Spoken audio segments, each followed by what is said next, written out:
Hello everybody. Hi. Oh, it's you guys. So, when you're out looking at an acoustic guitar, there's one thing that for acoustics you probably want to always look at, and that is the saddle height. This is a pretty low saddle. You need to have the saddle tall enough that the strings break at an angle. The strings go down to the pins. And if not, what you have to do is take the neck out, all of it. You're going to take this, you're going to steam it out, and it's going like this. You take it out and you're going to put it back. You shave off some of the heel back here, so you bring the neck back, you're bringing the fingerboard up. It's really, I exaggerate it, it's only 3 degrees or so to bring it up, and then you can get the saddle height up. And you'll get better geometry out of it. Everything will come together. It'll be louder. It'll be easier to play. That's how it was intentionally designed. And these guitars, especially 12-string guitars, or guitars that live with heavy strings, and that happens. So it actually brings it forward like this, and then you got to lower the saddle to get your action down. Or you do the expensive thing, which is to take the neck out.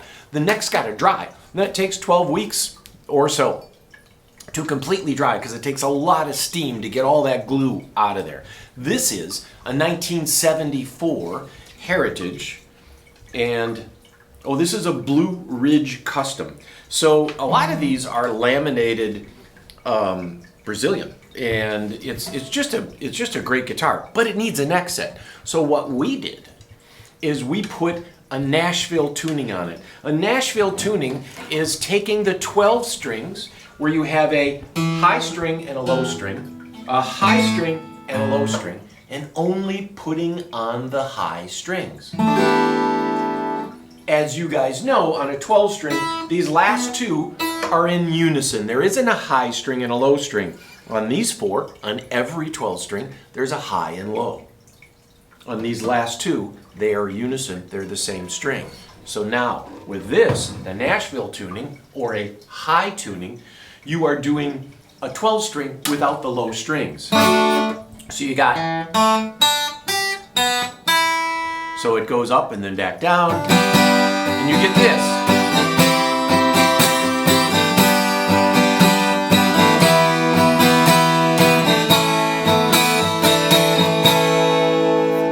Now you go on and you record over your material you just did with one of those, and you get this angelic sounding thing. It's a really neat thing. On stage, you show up with one of these.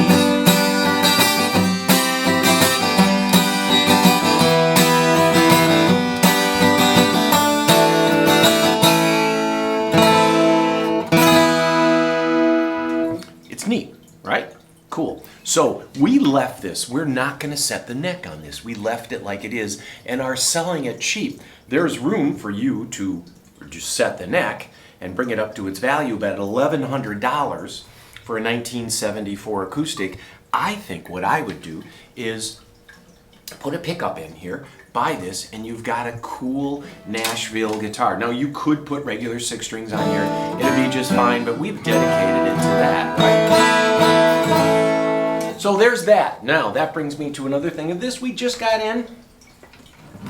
Cece, you remember what year this is?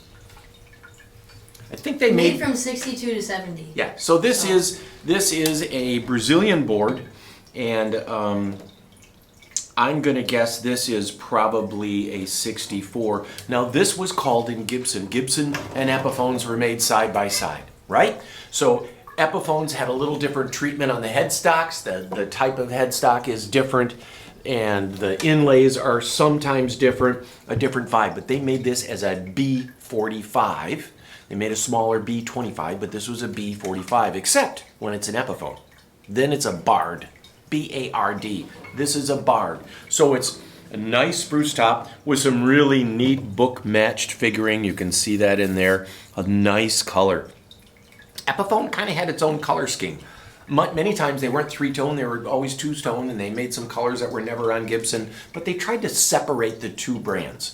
And you can see the yellowed lacquer, and when you've got this yellow over white, you know the whole guitar tends to glow. It's all aged with a beautiful lacquer. It's a solid mahogany neck. It's a Brazilian rosewood fingerboard and bridge, and then it has this suspended bridge. We thought about actually putting on a pin bridge on this, but this is the way it was designed. This lowers the tension and makes it less likely to need a neck set, which is too bad because it did need a neck set. And we did steam it off, take it down, and put it up. So now the action is really nice, and you can see that saddle sits very tall, right? So the action is nice and low, and this is a great 12-string.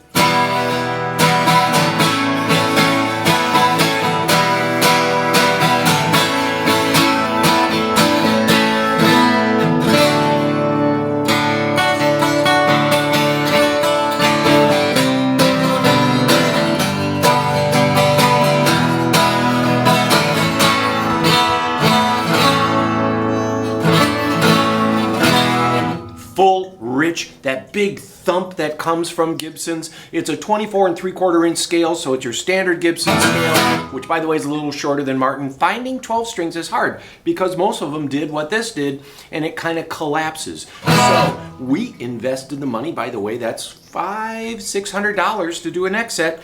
It's a pain in the butt. Don't try this at home. It's all ready to go. I have not priced this yet. I just got it back from the shop. I gave it to them in November? I don't know, something like that. But just to compare again too, this is Nashville tuning. We did it on this one because the saddle's really low. We decided not to set the action.